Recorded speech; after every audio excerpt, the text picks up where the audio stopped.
আসসালামু আলাইকুম রহমতুল্লাহি ওয়া বারাকাতুহু। প্রিয় শিক্ষার্থীরা, আশা করছি তোমরা সবাই ভালো আছো। এসএসসি 25 ব্যাচের শিক্ষার্থীদের জন্য আমাদের যে রেগুলার ক্লাস চলছে তার আজকে সেকেন্ড লেকচার। দ্যাট মিন্স আজকে আমরা সেকেন্ড চ্যাপ্টারের উপরে তোমাদেরকে কিছু সাজেশন ক্লাস দেব। ওকে, সো আমরা চেষ্টা করছি যে তোমাদের কিছু ইম্পর্টেন্ট টপিক একটু হাইলাইট করে দেওয়ার জন্য, বা কাইন্ড অফ সাজেশন ক্লাস। তোমরা তো মোটামুটি পড়েছো, এখন কি কি জিনিস বেশি করে পড়তে হবে সেটা আমরা তোমাদের সাথে একটু শেয়ার করব।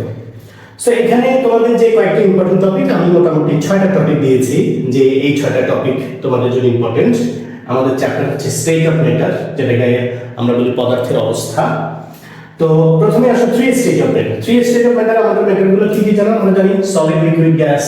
ওকে, সলিড, লিকুইড, তারপরে হচ্ছে গ্যাস। ওকে, এই তিনটা স্টেট। সো এই তিনটা স্টেট নিয়ে ইন্টারমলিকুলার একটা ফোর্স বিষয় আছে, কোনটাতে ইন্টারমলিকুলার ফোর্স বেশি, কোনটাতে কম, কোনটাতে আরো কম। তারপরে এখানে আরেকটা জিনিস আছে, সলিডের যেমন আমরা জানি এর ফিক্সড শেপ আছে, এর ফিক্সড ভলিউম আছে। ওকে, তারপরে এর ইন্টারমলিকুলার ফোর্স সবচেয়ে বেশি।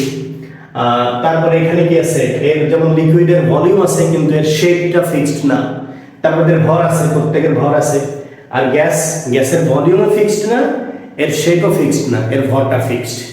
সো এই তিনটা জিনিস কিন্তু খুব ইম্পর্টেন্ট সলিড, লিকুইড, গ্যাসের জন্য। ওকে, এটা নেক্সট হচ্ছে আসো কাইনেটিক থিওরি অফ পার্টিকেল।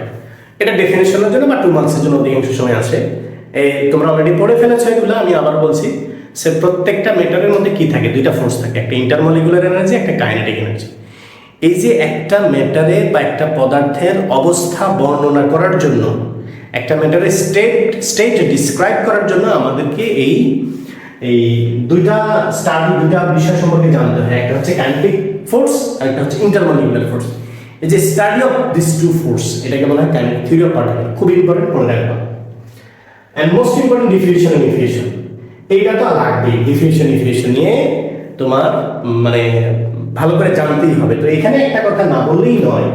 যেমন এখানে তোমাকে একটা কোশ্চেন দিতে পারে, যে ধরে নাও CH4 আর হচ্ছে NH3। কোশ্চেন হচ্ছে এই দুটার মধ্যে কার ব্যাপন হার বেশি? ডিফিউশন মানে তো ব্যাপন হার বেশি, মানে এই দুটার মধ্যে diffusion rate which one is more. এটা যদি কোশ্চেন আসে, কিভাবে লিখবা সেটা আমি বলতেছি। প্রথমে ডিফিউশনের ডেফিনিশন দিবা, তারপরে ডিফিউশন ডেফিনিশন দেওয়ার পরে এদের মলিকুলার মাসটা তুমি ক্যালকুলেট করবা। এই জায়গায় আমি বলি কিভাবে ক্যালকুলেট করবা সেটা একটু দেখো। ক্যালকুলেট করবা কিভাবে, সেটা হচ্ছে এই যে হচ্ছে CH4। প্রথমে আসো ইন কেস অফ CH4, তাহলে কার্বনের ভর কত? কার্বনের হচ্ছে 12 প্লাস 1 মাল্টিপ্লাই 4, তারপরে লিখবা 12 প্লাস 4, তারপরে লিখবা হচ্ছে 16। মানে নিচে দিবা জিনিসটা। ওকে, এরপরে দিবা মনে করো NH3। ঠিক এরকম এই যে NH3, তাহলে এখানে দেওয়া হচ্ছে তুমি এই যে 14 plus 1 multiply 3 equals to 14 plus 3 equals to 17। এই বুঝছো? মানে কখনো এটা কিন্তু লাইনের ভিতরে দিবা না, এটাকে আলাদা করে পেজের মিডলে এরকম করে নিচে দিবা। উদ্দেশ্য দুইটা। এক, তোমার জিনিসটা দেখতে সুন্দর লাগবে। দুই, জায়গা বেশি লাগবে। স্যাররা অধিকাংশ ক্ষেত্রে এগুলো পড়ে না। ওকে, আমি বলতে পারবো যে আমি এত কষ্ট করে লিখছি, স্যার পড়ে না কেন? আসলে পড়ার দরকার হয় না। তুমি যখন সুন্দর করে লিখবা তখন স্যার এমনি বুঝে যাবে যে তুমি এটা ভালো পারো। এই জন্য তুমি আলাদা করে লিখবা। এক, দেখতে সুন্দর লাগবে। দুই, জায়গা বেশি লাগবে। খুব তুমি প্রপারলি জিনিসটাকে রিপ্রেজেন্ট করতে পারবা। তো কি বললাম এই কোশ্চেন আনসার? প্রথমে ডিফিউশনের ডেফিনিশন দিব, ভালো করে বুঝবে। এটা আমি আবার বলি, কোশ্চেন আসে which one will be diffused first or diffusion rate of which one is more। অথবা বাংলা ভাষায় আমাদের কোশ্চেন আসে কি রকম, যে এই কোনটির ব্যাপন হার বেশি? দুইটা কম্পাউন্ড দিবে, এই দুটির মধ্যে কোনটির ব্যাপন হার বেশি। তাহলে এখানে প্রথমে ডিফিউশনের ডেফিনিশন দিবা। ডিফিউশনের ডেফিনিশন দেওয়ার পরে কি করবা? তারপরে দুটার একটা কন্ডিশন আছে। কন্ডিশন কি? যার মলিকুলার মাস বেশি তার ডিফিউশন রেট কম। উল্টা বলো, যার মলিকুলার মাস কম তার ডিফিউশন রেট বেশি। কন্ডিশনটা বলার পরে এবার মলিকুলার মাস হিসাব করো, মাস হিসাব নিচে ক্যালকুলেট করবা। সব শেষে বলে দিবা যে আমার কোনটার মাস বেশি, এই যে CH4 এর মাস বেশি, এর কম। তো এর কম মানে ডিফিউশন রেট বেশি, যার ভর কম তার ডিফিউশন রেট বেশি। ওকে, আই হোপ এটা বুঝতে পেরেছো তোমরা। এবার আসো বয়েলিং এন্ড মানে মেল্টিং এবং বয়েলিং পয়েন্ট।